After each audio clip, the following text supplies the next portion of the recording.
Imagine losing 1 year of your life for something you didn't do. Now imagine 10 years, 20, 30, and then nearly 40. This is the story of Ricky Jackson, an ordinary young man whose life was stolen by lies, a broken justice system, and the word of a frightened 12-year-old boy, convicted of murder in 1975, sentenced to die in Ohio's electric chair. And yet, he was innocent.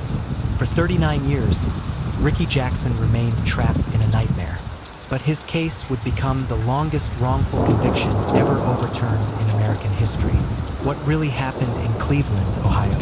How could one child's testimony outweigh truth, evidence, and justice? And perhaps most haunting of all, how does a man survive nearly 4 decades behind bars, knowing he did nothing wrong? This is not just a mystery. This is an unjust mystery. It was May 19, 1975, Cleveland, Ohio. The city was uneasy. Crime rates were rising. Factories were closing. Tensions between black communities and law enforcement were at a breaking point. In many neighborhoods, trust in the police was almost non-existent.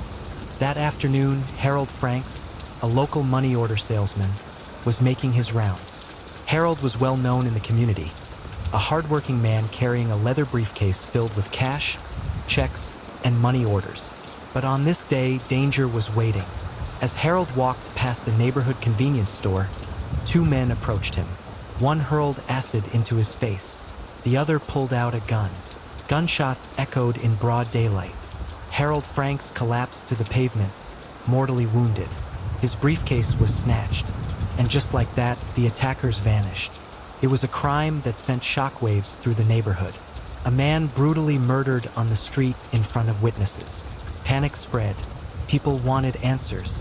They wanted justice, and they wanted it fast. The police were under immense pressure. A murdered salesman. A city demanding accountability. Headlines screaming for arrests. The atmosphere was electric, charged, and unforgiving. They needed suspects, and they needed them quickly. A few days later, police got what looked like a break. A 12-year-old boy named Edward Vernon came forward. He claimed he had seen the shooting from his school bus nearby. He told investigators that he recognized the attackers. According to Edward, 3 young black men from the neighborhood were responsible. Ricky Jackson, just 18 years old. Wiley Bridgman, 20 years old. Ronnie Bridgman, his younger brother. It was a shocking accusation. Ricky and the Bridgman brothers were teenagers with no history of violent crime. They denied everything. They insisted they had nothing to do with Harold Franks' murder. But the police were convinced. Edward's story became the cornerstone of the case. His words carried the weight of life and death. There was just one glaring problem. Edward Vernon hadn't seen anything. In reality, he had been too far away on his bus to clearly witness the crime. He was just a scared kid, vulnerable to authority. Police pressured him, guided him, even fed him details.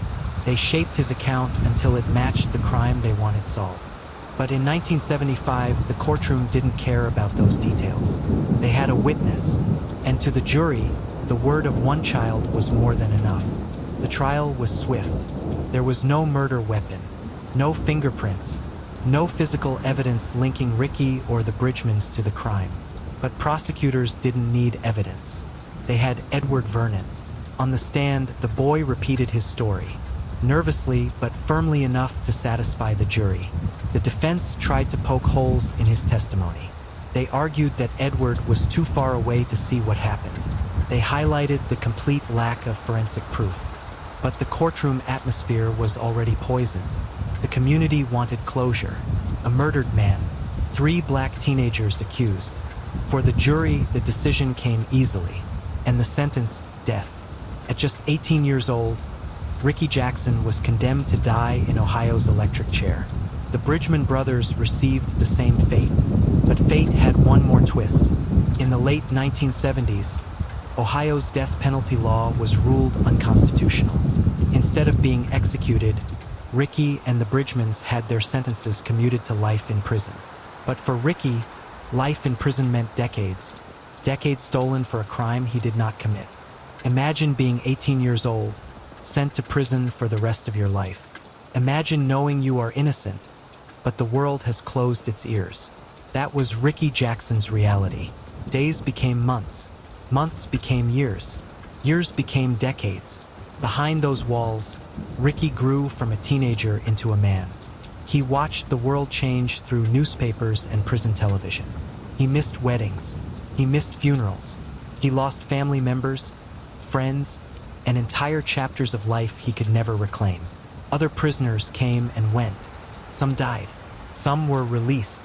But Ricky remained. Still, he refused to give up. He maintained his innocence every step of the way. He filed appeals. He wrote letters. He begged courts to review his case. But every effort was rejected. To the system, Ricky was just another number. His case was closed. Yet, beneath it all, Ricky held on to one thing: hope. In 2011, everything changed. Edward Vernon, the frightened 12-year-old boy whose testimony had destroyed 3 lives, was now a grown man in his 50s. Haunted by guilt, Edward finally came forward. He admitted the truth. He had never seen the crime. Police had pressured him. They had threatened him. They had fed him details until his words matched their story. In reality, he had been a pawn, a child manipulated into condemning 3 innocent men. His confession turned everything upside down. Lawyers from the Ohio Innocence Project took on Ricky's case. They uncovered decades of hidden truths, police misconduct, and the fragility of the original conviction. After 39 years, the foundation of the case crumbled. In November 2014, Ricky Jackson's conviction was officially overturned. At 57 years old, Ricky walked out of the Cuyahoga County Jail, a free man for the first time since his teenage years. Family and supporters wept. Reporters captured every moment. Ricky simply smiled, stepping into a world that had changed beyond recognition. Think about that. When Ricky went into prison, there were no smartphones, no internet. Gas was 44 cents a gallon. The world he entered in 2014 was alien, but Ricky embraced it with grace. When asked how he felt about losing 39 years, his response was remarkable. "Bitterness eats you alive. I don't want to waste what's left of my life being bitter." Those words stunned the world. A man robbed of nearly 4 decades, and yet he chose forgiveness over hate. Ricky Jackson holds the record as the longest-serving wrongfully convicted person ever exonerated in the United States. His story is not just about injustice. It's about endurance, the resilience of the human spirit, and the haunting reality that sometimes the justice system gets it catastrophically wrong. The state of Ohio eventually awarded Ricky a settlement for his wrongful conviction, millions of dollars meant to compensate him for the nearly 4 decades he lost.